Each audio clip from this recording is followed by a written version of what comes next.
UP TET के Hindi section में पूरे नंबर लाना ये सपना बहुत सारे भावी टीचर्स का होता है ना? तो आज हम इसी सपने को सच करने की जो सटीक स्ट्रैटेजी है उसे डिकोड करने वाले हैं। तो सवाल ये उठता है कि इसका सीक्रेट है क्या?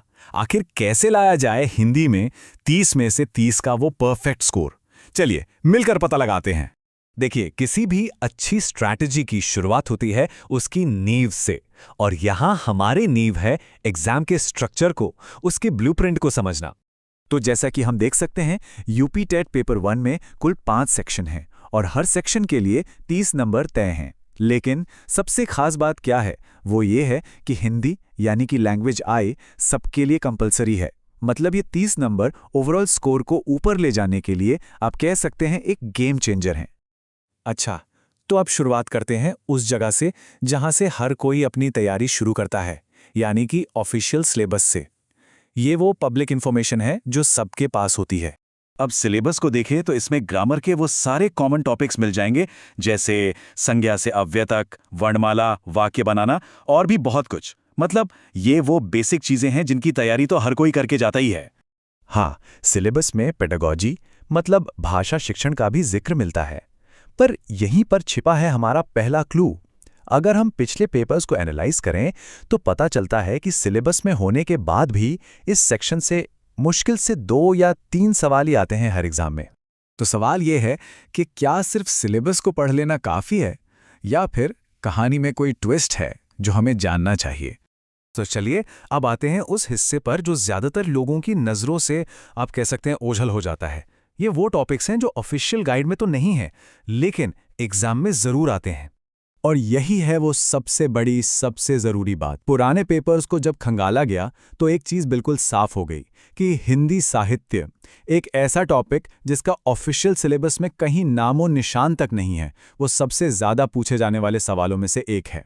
चलिए एक असली एग्जाम्पल देखते हैं। ये सवाल पूछा गया था, वीरों का कैसा हो वसंत, ये कविता किसकी है? अब ये सवाल सीधे सीधे साहित्य का है और ये पिछले यूपी टेट के पेपर से ही उठाया गया है। देखिए, ये बातें सिर्फ हवा में नहीं कही जा रही। अब हम डेटा यानी कि आंकड़ों के साथ ये साबित करेंगे कि असल में कौन से टॉपिक सबसे ज्यादा इंपॉर्टेंट है। अब जरा इस पर नजर डालिए।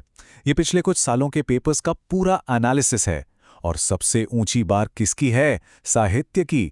पूरे 22 सवाल, वही टॉपिक जो सिलेबस में है ही नहीं। इसके ठीक पीछे हैं वर्णमाला और पेडागॉजी।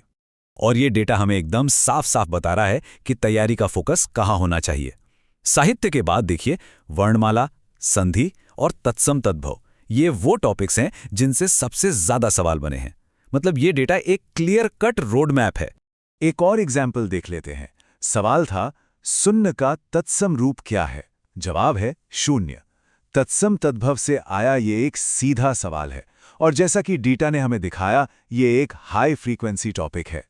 तो इस पूरे एनालिसिस के बाद सवाल ये है कि 30 में से 30 नंबर लाने का रास्ता क्या है?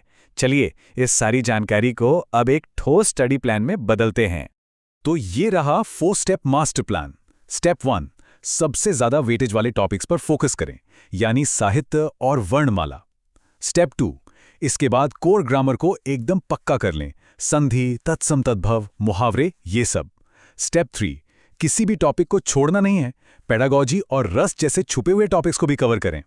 और स्टेप 4, सबसे जरूरी, पुराने पेपर से जमकर प्रैक्टिस करें। इससे पैटर्न भी समझ आएगा और तैयारी भी टेस्ट होगी। बस ये एक नंबर याद रखिए, 5। हर पेपर में औसतन 5 सवाल साहित्य से आते हैं, और यही वो जानकारी है जो बाकी लोगों से एक कदम आगे रखेगी, क्योंकि ज्यादातर लोग इस हिडन टॉपिक को मिस कर जाते हैं। तो अब जब कोड पूरी तरह क्रैक हो चुका है, सवाल सिर्फ एक बचता है। सबसे पहले कौन से हाई फ्रीक्वेंसी टॉपिक पर कमांड बनानी है? बस शुरुआत वहीं से कीजिए, और वो परफेक्ट स्कोर दूर नहीं है।